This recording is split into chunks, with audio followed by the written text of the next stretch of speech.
আসসালামু আলাইকুম প্রিয় শিক্ষার্থীবৃন্দ। আজকে আমরা অষ্টম শ্রেণীর স্বাস্থ্য সুরক্ষা বইয়ের আমার আত্মবিশ্বাস আমার পাথেয় এই চ্যাপ্টার এর যত যাবতীয় ছক সেগুলো পূরণ করে দেব। তো প্রথমে যেটা আমাদের একদম প্রথমে যে চ্যাপ্টারটা শুরু করেছে, এখানে বলেছে যে আমাদের জীবনে কত ঘটনাই ঘটে। তো এখানে বলছে যে কত ঘটনাই ঘটে, এসব ঘটনায় আমাদের বিভিন্ন অভিজ্ঞতা হয়। কিছু ঘটনা আমাদের মনকে আনন্দে ভরে দেয়, যে ঘটনাগুলো আমাদের জীবনে আগেও ঘটেছে এবং আমরা তা থেকে ইতিবাচক অভিজ্ঞতা অর্জন করেছি, তা নিয়ে আমাদের কি কোনো ভয় থাকে? একেবারেই না। বরং তেমন কোনো ঘটনা আমাদের আত্মবিশ্বাস এবং আনন্দের সাথে এগিয়ে যায়। তো এভাবে আমরা নিজেদের কাজে সন্তুষ্ট বা অনুপ্রাণিত হয়। এই কথাটার পরে আমরা বলেছি অনেক সময় আমরা তো অনেক চ্যালেঞ্জের সম্মুখীন হই। তখন কি একই রকম লাগে? না, তখন একরকম লাগে না, তাই না? তখন আমরা চিন্তায় পড়ে যাই। তো আবার এই চ্যালেঞ্জের সাথে যদি আমরা কোনো নেতিবাচক অভিজ্ঞতার মিল পাই, তাহলে ভালো কাটে না একেবারেই। তাহলে আমাদের সময়টা কি হবে না? একদমই ভালো কাটে না। তো এইরকম এখানে একটা প্রথমে শুরুতেই শিক্ষক আমাদেরকে ৩টি বাক্য লিখে এবং ছবি এঁকে নিজের পরিচয় প্রকাশ করতে বলবে। এটা হলো যে তুমি কি করতে পছন্দ করো, কি তুমি কি মানে তোমার পরিচয়টা ৩টা বাক্যে লিখে দিতে বলেছে। তো এই এই যে এখানে বলেছে আমি ছকে আমরা সেই কাজটা সম্পন্ন করি। তো আমরা তোমাদের সুবিধার জন্য আমরা একটা নমুনা একটা আনসার লিখে দিয়েছি, তোমরা সেই আলোকে লিখতে পারো। তো এখানে এই যে আমরা লিখে দিয়েছি যে আমার নাম সুমন, আমি বই পড়তে খুব পছন্দ করি, পাশাপাশি আমি ছবি আঁকতে এবং বিভিন্ন স্থানে বন্ধুদের সাথে ঘোরাঘুরি করতেও পছন্দ করি। বই পড়তে না পড়লে কিংবা ছবি আঁকতে না পারলে আমার মন খুব খারাপ হয়। এই যে একটা টোটাল তোমার হচ্ছে তোমার সম্পর্কে একটা আইডিয়া এখানে তুলে ধরা হয়েছে। তো তোমরা এইভাবে এইটার আলোকে এই টাইপের তোমরা তোমাদের মতন করে লিখে ফেলতে পারো এইখানে, ঠিক আছে?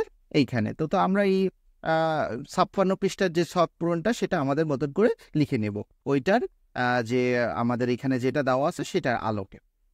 তো এবার আমাদের পরবর্তী যেটা এবার বলছে কি, দলে ভাগ হয়ে আমরা নিজেদের জীবনে ঘটে যাওয়া অপ্রত্যাশিত ঘটনায় মানসিক চাপের পরিস্থিতি এবং সেই পরিস্থিতিতে নিজের অনুভূতি, চিন্তা, ইচ্ছা এবং আচরণ নিয়ে আলোচনা এবং উপস্থাপন করেছি। আমাদের দলগত কাজ থেকে যে ধারণা পেলাম তাদের নিজেদের অভিজ্ঞতা থেকে নিচে যেসব কারণে, এই কথাটা মনে রাখবা, যেসব কারণে সাধারণত মানসিক চাপ তৈরি হয় সেই রকম একটা বক্স আমাদের এইখানে 57 পেজে আমাদের দিয়ে দিয়েছে যে যেসব কারণে সাধারণত মানসিক চাপ তৈরি হয়। তো এইটার একটা নমুনা অ্যান্সার আমি তোমাদের জন্য লিখে রাখেছি। তো অ্যান্সারটা হচ্ছে এরকম যে যেসব কারণে মানসিক চাপ তৈরি হয় সেটা হচ্ছে প্রথমে যেটা আছে নিজের সম্পর্কে নেতিবাচক চিন্তা বা অনুভূতি। 2 নম্বরটা হচ্ছে অন্যের পছন্দকে অনিচ্ছা সত্ত্বেও গুরুত্ব দিয়ে নিজের পছন্দ মনে করা, মানে অন্যের পছন্দকে তুমি নিজের পছন্দ মনে করে গুরুত্ব দিবা।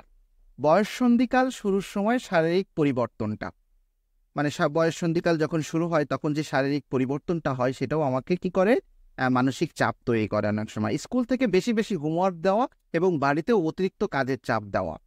স্কুলে বন্ধুদের সাথে মনোমালিন্য কিংবা প্রতিবেশী বন্ধু বা খেলার সাথে সাথে ঝগড়া হওয়া। বাসা বদল, স্কুল পরিবর্তন কিংবা এলাকা পরিবর্তন করলেও আমাদের কি হয়, একটা মানসিক চাপ তৈরি হয়। দীর্ঘস্থায়ী অসুস্থতার কারণে অনেক সময় অনেকদিন ধরে অসুস্থ থাকলে আমাদের ভিতরে কি হয়, একটা মানসিক চাপ তৈরি হয়।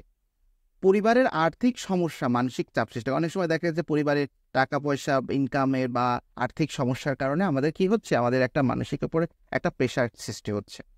প্রিয়জনের মৃত্যু কিংবা প্রিয় বন্ধুর সাথে বিচ্ছেদের ঘটনায় মানসিক চাপের সৃষ্টি। অনেক সময় দেখা গেছে আমাদের প্রিয় বন্ধু একজন মারা গেছে, আল্লাহ না করুক, কিন্তু আমাদের অনেক সময় দেখা গেছে যে আমাদের কোনো ভালো বন্ধুর সাথে একটা মনোমালিন্য হয়েছে, তার সাথে আর ভালো কথা হয় না, ওই যে আমরা মাঝে মাঝে ঝগড়া বিবাদ করি, সেরকম হলেও আমাদের কি মানসিক একটা চাপের সৃষ্টি হয়। বাড়িতে বা বাড়ির আশেপাশে অনিরাপদ পরিবেশ। এখন দেখো, বাড়ির আশেপাশে যদি আমাদের পরিবেশটা অনিরাপদ হয়, যেমন ইফটিজিং এর শিকার হওয়া, আরো অনেক অনিরাপদ পরিবেশ আছে। এবং অনেক সময় দেখা গেছে যে বাড়ির আশেপাশে দেখা গেছে যে আমাদের ময়লা আবর্জনার স্তূপ থাকা, এগুলো আমাদের কি করে, মানসিক একটা চাপ তৈরি করে। তো যাই হোক, এইরকম তোমাদের সুবিধার জন্য আমি এইরকম পুরো পেজ ব্যাপী 10টা পয়েন্ট লিখে দিয়েছি। এটা একটা নমুনা অ্যান্সার, তোমরা এইটার আলোকে লিখতে পারবা, ঠিক আছে? এটা হলো তোমাদের 57 পেজে যেটা ছিল সেটা আমরা এখানে করে দিয়েছি এবং তোমরা সেই আলোকে এটা ধারাবাহিকভাবে লিখে ফেলতে পারবা, ঠিক আছে? তো এইভাবে তোমরা 10টা আমি লিখে দিয়েছি, তোমরা আরও ইচ্ছা করলে এই আলোকে লিখে দিতে পারো। এরপরে আমাদের যেটা বলেছে, যেসব কারণে সাধারণত বিভিন্ন বিষয়ে আমাদের মধ্যে ইতিপূর্বে মানসিক চাপ তৈরি হয়েছে এবং সেই পরিস্থিতিতে আমরা যে আচরণের মাধ্যমে সাড়া দিয়েছি নিজের অভিজ্ঞতা থেকে, এমন কয়েকটি পরিস্থিতি মনে করে অপর পৃষ্ঠায় এই যে এই ছকটা আছে, এই পুরো ছকটা মানসিক চাপে ঘটনায় আমার সাড়া।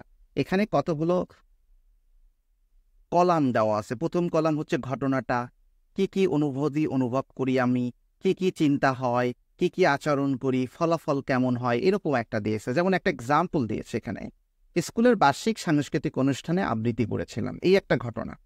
আমার কি অনুভূত হবে? প্রথমে ভয় কাজ করতেছিল, স্বাভাবিকভাবে লজ্জা, উদ্বিগ্নতা এটা কাজ করে, তাই না?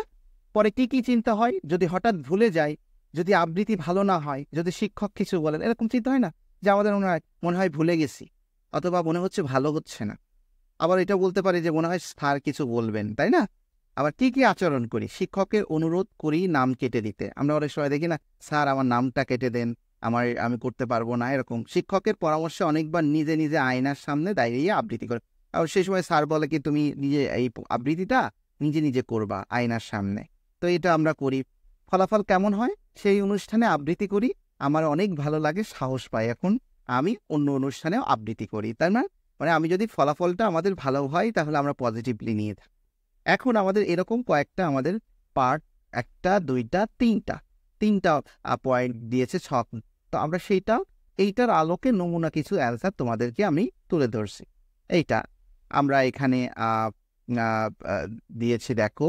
তো দেখি একটু ছোট করে নিই। এখানে দেখো, প্রথমটা তো তোমাদের সবার জন্য লিখে দিয়েছি। দ্বিতীয়টা হলো স্কুলের বার্ষিক ক্রীড়া প্রতিযোগিতায় অংশগ্রহণ করছিলাম।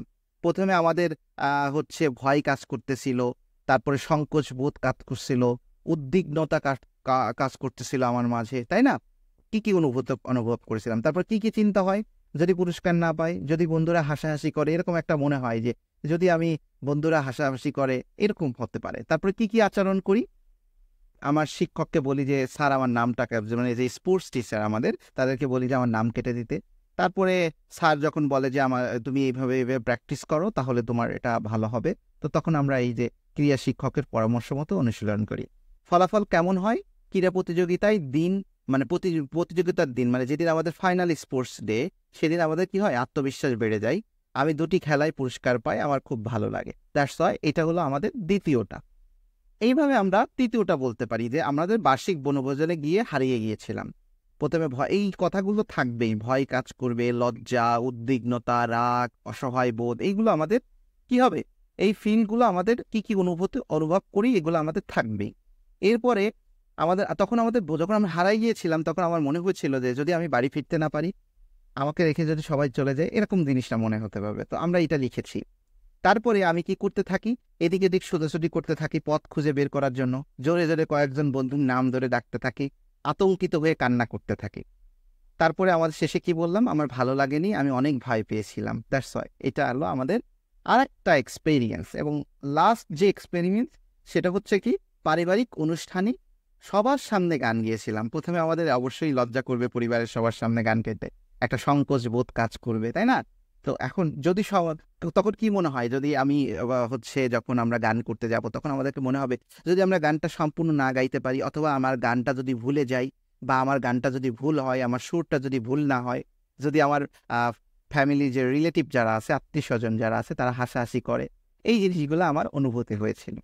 এরপরে তখন আমি কি করতে থাকি, এখানে বলছে শুরুতেই হীনমন্যতায় ভুগি যে গান গাইবো কি গানবো না। তারপরে মা এসে যখন আমাকে সাহস দেয় যে তুমি গান গাও, তোমার গান ভালো হয়, তখন তোমার আত্মবিশ্বাসটা বেড়ে যায় এবং মনে মনে তুমি গানটা গাওয়ার জন্য কি হয়, প্রস্তুতি নিতে থাকো। তো তখন আমি খুব সুন্দর করে গানটি গাইতে পারি, গান শুনে সবাই হাততালি দেয় এবং আমার প্রশংসা করে, এটা আমার খুব ভালো লাগে। দ্যাটস ওয়াই এই যে আমরা পুরো ছকটা, আমার মানসিক চাপের ঘটনায় আমার যে কি কি অনুভূতি অনুভব করেছিলাম, কি কি চিন্তা হয়েছিল, কি কি আচরণ করেছিলাম, ফলাফল কেমন হয়েছিল, এই পুরোটা আমি আমার ওয়েতে লিখে ফেলেছি। এখন তোমার আরও অনেক অনুষ্ঠানগুলোতে তুমি তোমার মতন করে লিখতে পারো। তো তোমার মতন করে লিখবা, এইটা একটা তোমার নমুনা কপি, তোমরা তোমাদের মতন করে এই আলোকে লিখে ফেলতে পারো, ঠিক আছে? তো এটা ছিল আমাদের প্রথম 56, 57, 58 পেজের আমাদের ছকগুলো পূরণ করে দিলাম। এমনভাবে আমার বাকি পেজের ছকগুলো তোমরা যদি পূরণ করতে চাও অবশ্যই সাগরস গাইডেন্স চ্যানেলটা সাবস্ক্রাইব করে লাইক কমেন্ট করে পাশে থাক। সবাই ভালো থাকবে। আসসালামু আলাইকুম।